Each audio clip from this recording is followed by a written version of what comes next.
Hello, everybody. So Secretary Pompeo and I are here today to talk about the President's new executive order, and after that, we'd be happy to take a few questions. So today, the President signed a new executive order which underscores his decisive leadership in fighting global terrorism. This administration has intensified our counterterrorism sanctions effort. We've designated more than 230 individuals and entities in 2018, the most designation of any year in the last 15 years. The new executive order, modernizing sanctions to combat terrorism, which was signed today, greatly enhances our ability to identify, sanction, and deter perpetrators of terrorism worldwide. Among other provisions, the EO allows the U.S. government to better target terrorist group leaders, provides new tools to pursue individuals who participate in terrorist training, authorizes secondary sanctions on foreign financial institutions that have knowingly conducted or facilitated significant financial transactions with sanctioned persons, and targets those actors for on behalf of specially designated global terrorists. Utilizing this new executive order, today Treasury sanctioned over 24 individuals and entities from 11 terrorist groups. Specifically, we have leaders, operative, and financiers from over 11 terror organizations, including Iran's Quds forces, Hamas, ISIS, Al-Qaeda, and their affiliates. The government has taken more action than we ever have before. The U.S. Treasury is enhancing our efforts to deny terrorists access to the U.S. financial system. We will continue to make sure that the security of the United States and to protect innocent people from becoming victims of terrorist attacks.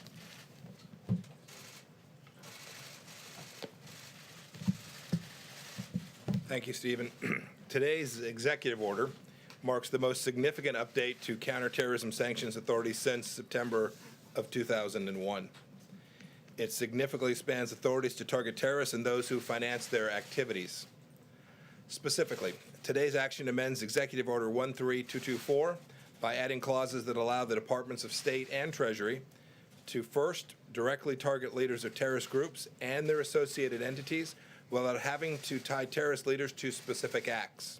Second, it more effectively and efficiently targets individuals and entities who participate in terrorist training and provides new authorities to impose sanctions on foreign financial institutions that knowingly do business with terrorists.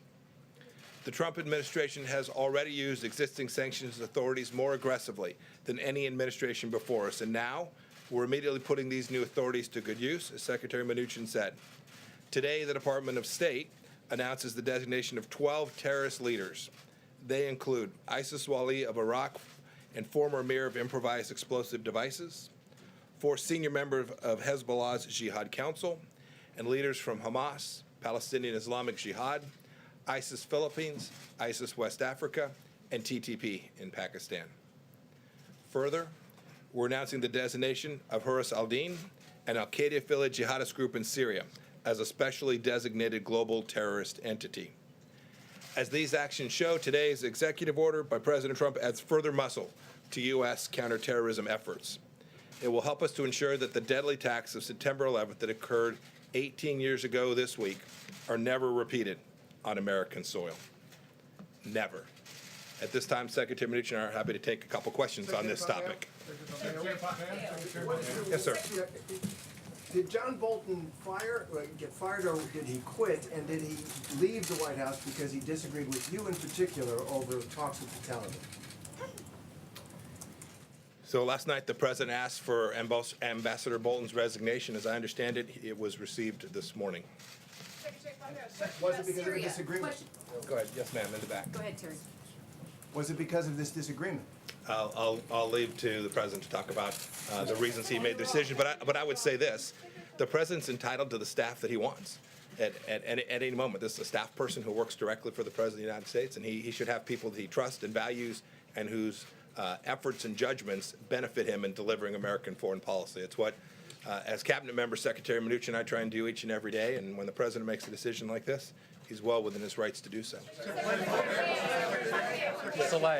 Pompeo, can you describe your working relationship with John Bolton as it was Sure. today? And also, Sure. does his departure make it easier for you to do your job and for the administration to accomplish the president's foreign policy agenda?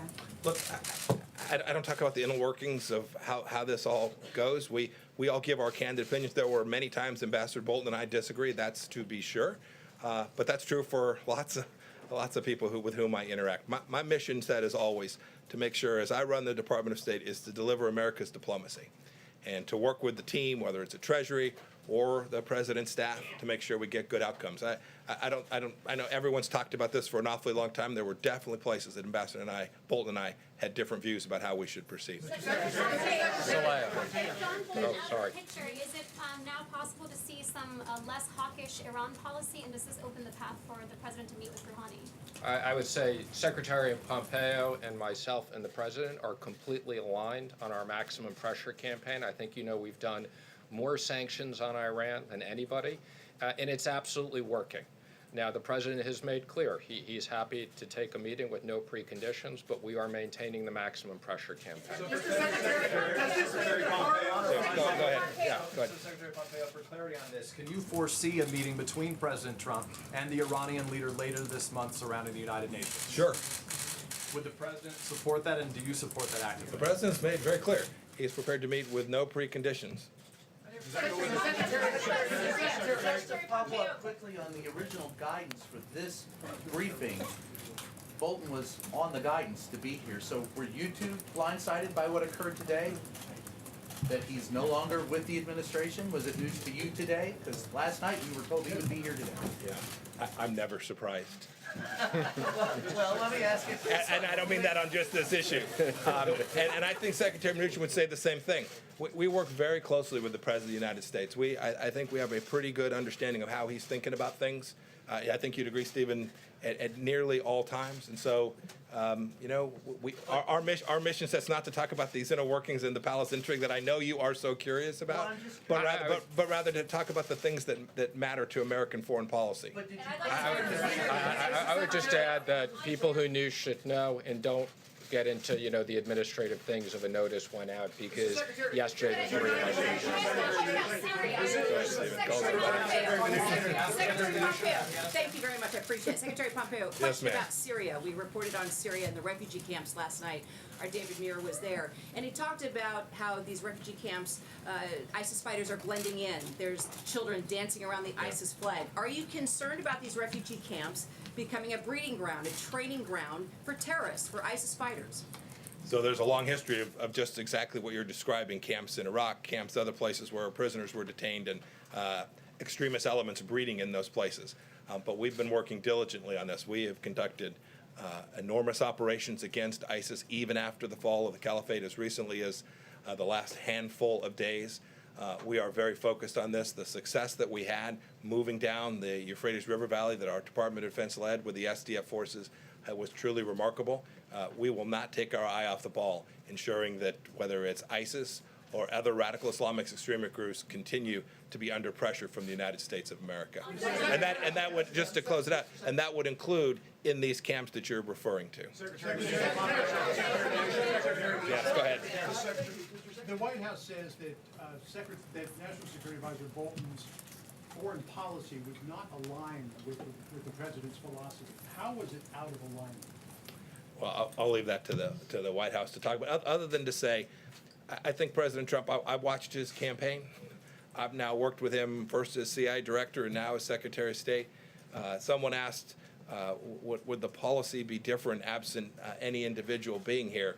These have been the president's policies. We give him our best wisdom. We share with him our understanding. When I was intelligence director, we did our best to make sure he had the facts and data available so he could make good decisions. But I don't think any leader around the world should make any assumption that because some one of us departs, that President Trump's foreign policy will change in a material way. But I would just, the one thing I would just say, follow up, because the president's been very clear on this. The president's view of the Iraq war and Ambassador Bolton's was very different. The president's made that clear. Yeah, go ahead. Sure, way in the back. Yes, ma'am. As well. Thank you so much, Mr. Secretary. Are you still planning to impose tariffs on Mexico if they don't continue with the immigration plan? So we're looking forward to our meeting with Foreign Minister Brard here in just a little bit. We're going to talk about the progress that's been made, which has been substantial and real and material and has made America more secure. But at the same time, we know there's still work to do, and we're going to talk about how best we can jointly deliver that. We are deeply appreciative of what the President of Mexico and the Foreign Minister have done to increase the capacity to deter migration into the United States. And you can see the numbers have improved substantially. But we also know, A, it needs to be sustained, and B, we've still got real work to do. Go ahead, Stephen.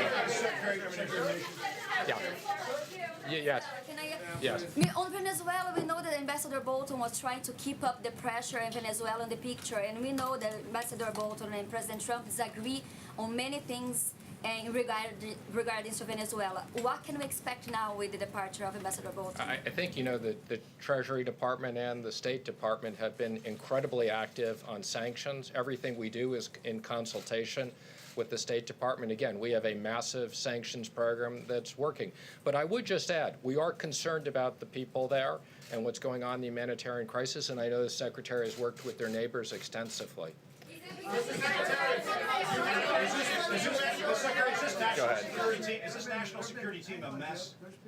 Absolutely not. That's the most ridiculous question I've ever heard of. We've had three national security advisors in 3 years.